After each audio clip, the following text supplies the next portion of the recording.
Hello বন্ধুগণ, this is Rajib take চ্যানেলে আপনাদের আরেকটিবার আবারও স্বাগতম। তো আপনারা এতক্ষণ একটা থাম্বনেল দেখে অনেকেই জেনে গেছেন যে আজকের ভিডিওটা কী বিষয় হতে চলেছে।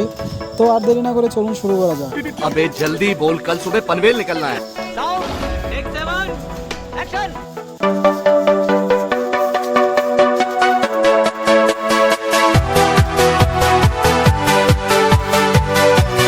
रुको जरा, सबर करो। बोला धक्का बुक्की नहीं करने का, आराम से लेना।